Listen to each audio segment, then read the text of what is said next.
The envelope was in the center desk drawer, between a livestock ledger from 1931 and a letter from my father's brother in Colorado dated 1923. I found it on a Tuesday in February when I was going through the desk, which was one of the things that needed doing when a person died and left a farm behind them, and you were the one who had come to settle it and had found that you could not leave. It was a plain paper envelope, the kind that seed catalogs used for sample packets, brown and slightly soft at the corners from years in the drawer. On the front, in my father's handwriting, the careful printing he used for things he wanted to be legible, was a single date, 1921. Nothing else. No variety name, no source, no instructions, just 1921, which was the year I was born, though I did not think this was significant at the time. I opened it. 47 seeds, large for corn, larger than the commercial varieties I had seen at the co-op, and a deep amber color, more red-orange than yellow, each one slightly different in shape from the others the way heirloom seeds are different. Not the uniform precision of a commercial hybrid, but the natural variation of something that has been selecting itself across many growing seasons. They smelled of the specific dry, warm smell of seeds that have been stored correctly for a long time. I held them in my palm for a while. My father had kept these since 1921. He had kept them through the 20s and through the crash and through 3 drought years and through a heart attack in December 1934 that he had not survived. And he had not planted them. He had kept them. The keeping of a thing for 14 years is a form of statement, and I wanted to understand what the statement was. I could not ask him, so I planted them. I planted them in the south field in the last week of April, which was late for corn, but not too late, in a section of the field that had better moisture retention than the rest, the low corner near the fence line where the drainage from the Alderman property to the west came through and kept the soil a degree or two wetter than the surrounding ground. 47 seeds, each one in its own hole at the depth the extension pamphlet recommended for field corn, each hole filled and tamped. It took an afternoon. I did not tell anyone what I had planted or where the seed came from. There was nothing to tell yet. There were 47 seeds in a corner of the south field, and I did not know what they were. By June, I knew they were corn. By July, I knew they were not ordinary corn. The stalks were taller than the commercial variety I had planted in the north field, taller by a foot at the same stage of development, broader through the stalk, the leaves a deeper green. The ears set earlier than expected and were larger than any ear I had seen on the commercial variety. By August, the tassels were out and the silk was red gold rather than the usual pale yellow, and the field, the small corner of the south field where 47 seeds had become 47 plants, had acquired a quality that I noticed and could not name exactly. I did not say anything to anyone. My neighbor to the west had been at the fence on Thursday mornings since approximately March. I say approximately because I had not marked the date when I first noticed it.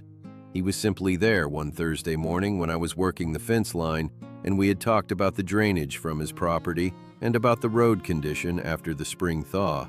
And then he had been there the following Thursday, and the Thursday after that, and the pattern had established itself without either of us acknowledging it as a pattern. His name was Owen Alderman. He was tall and broad-shouldered with pale green eyes and sandy blonde hair and a black felt work hat that had been retired and brought back and retired and brought back until it had the character of something that had been through a great deal. He was a wheat farmer. He had been on his property since his father died, and he knew the county completely. He did not comment on the south field. He was at the fence on Thursdays, and we talked about the farming and the county and the weather and the drought conditions, and occasionally about the specific problems of a farm being run by someone who learned to teach school and not to farm. And he was useful about these problems in the way of a man who has been farming for 7 years and knows which questions are the right questions. He did not mention the Southfield corner. I appreciated this and was puzzled by it and did not ask. In October, the Southfield came in. I had been watching it since September, when the ears had begun to show their color, the first indication that whatever my father had kept in that envelope was not an ordinary Kansas corn variety. The ears had gone gold. Not the pale yellow of commercial corn, but a deep saturated gold, almost luminous, the specific color of something that catches the light and holds it. By the first week of October, the full field, 47 plants, each one with 2 and 3 ears, more than 120 ears of corn, was the color of a Kansas sunset in the best year of the decade. It was visible from the county road. The first merchant stopped on a Monday. He was a grain buyer from Pratt who drove the county roads every fall and who pulled his car to the shoulder and got out and walked to the fence and stood there for a long time before he came to the house.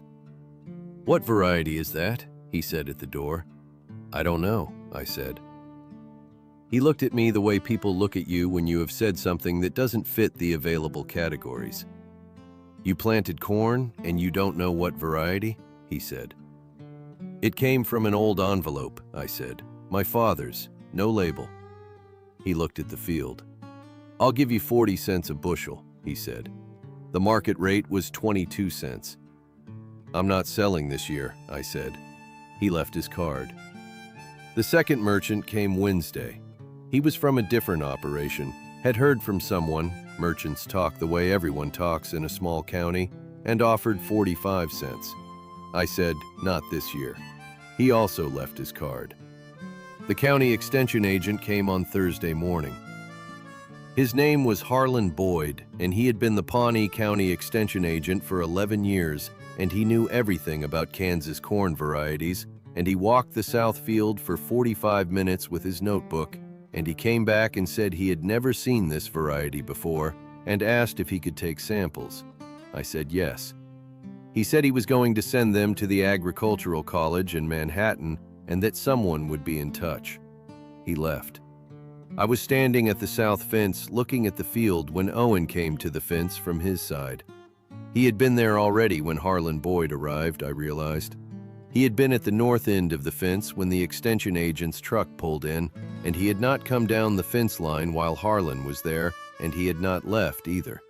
He had simply been at the north end, at his usual Thursday morning distance, and now Harlan was gone and Owen had walked the fence line to where I was standing. He stood at the fence. He looked at the field. He did not say anything. I waited. 1 minute. I counted, because the silence was the specific silence of someone arriving at words carefully. Not uncomfortable, just deliberate. "It is," he said, "the most beautiful field I have ever seen." I looked at the field. At the 120 ears of deep neon gold corn in the October afternoon light, luminous in the way that some things are luminous when the light is right and the thing itself is right, and both of those conditions have been met simultaneously. It was, I thought, accurate. "Thank you," I said. "I mean it," he said. I looked at him, at the pale green eyes in the October light. "I know you do," I said. He looked at the field. "Your father kept those seeds for 14 years, he said. "Yes," I said. "Do you know why?" he said. I had been thinking about this since February. "I think he was waiting for the right time to plant them," I said. "And the right time didn't come while he was alive." Owen was quiet. "The right time came in 35, he said, "when you planted them." "I planted them because they were there and they were seeds," I said. "I didn't know they were going to do this." "Your father kept them for 14 years, he said. "He knew something." I looked at the field. "He knew something," I said. "I don't know what he knew." Owen looked at the corn. "He knew they were worth keeping," he said. "That's enough." We stood at the fence in the October afternoon. The field was luminous between us, and the light was the October Kansas light that is specific to the season, warm and low, and making everything more itself than it is at noon. 3 merchants, I said. I counted the cars, he said, and Harlan Boyd's truck. You counted the cars, I said. I can see your gate from my north field, he said. I looked at him. How long have you been watching my gate? I said. Something in his expression. Not quite a smile, the predecessor of one. Since January, he said, when you arrived. January, I said. You drove in on a Tuesday afternoon, he said, in a car that was not well suited to the county road. You sat in the car for about 5 minutes before you got out. Then you walked to the barn first, not the house. I looked at him. You noticed all of that, I said. I noticed things, he said. The barn first, I said, because I wanted to see what condition it was in before I decided anything. I know, he said. That's why I noticed it. I looked at the field, at the gold corn in the October light. Owen, I said. May, he said. The letter from Kansas City, I said. A seed company. They want to buy the rights to the variety. I heard, he said. The county always heard. I'm not going to sell the rights, I said. He looked at me. No, he said. I didn't think you would. I'm going to save the seed, I said, and plant a larger field next year, and the year after, and figure out what my father knew about these seeds that made him keep them for 14 years. Owen was quiet. That's going to take several years, he said. Yes, I said. Several growing seasons, he said. Yes, I said. He looked at the field, at the fence line between us, at the gate that he could apparently see from his north field and had been watching since January. May, he said. Yes, I said. I have good soil in my south section, he said. Better drainage than yours. If you wanted to try a comparison planting next year, the same seed in different soil conditions, my south section would give you a useful data point. I looked at him. You're offering me your south section, I said. I'm offering a comparison plot, he said, for scientific purposes. For scientific purposes, I said. The agricultural college will want soil condition data, he said. Harlan Boyd is going to recommend a proper trial. A second planting location would strengthen the trial. Owen, I said. Yes, he said. You've been at my fence on Thursday morning since March, I said. He was quiet for a moment. Yes, he said. The fence line between our properties is a 1/4 mile long, I said. You've been at the south end of it, nearest the south field. The south end has the drainage issue we discussed in March, he said. I've been monitoring it. For 7 months, I said. The drainage is ongoing, he said. I looked at the field, at the luminous gold of it in the October afternoon, at the pale green eyes watching me across the fence with the patient quality that I had been registering since March without naming it. The south section comparison plot, I said. Yes, he said. What would that arrangement look like? I said. Practically.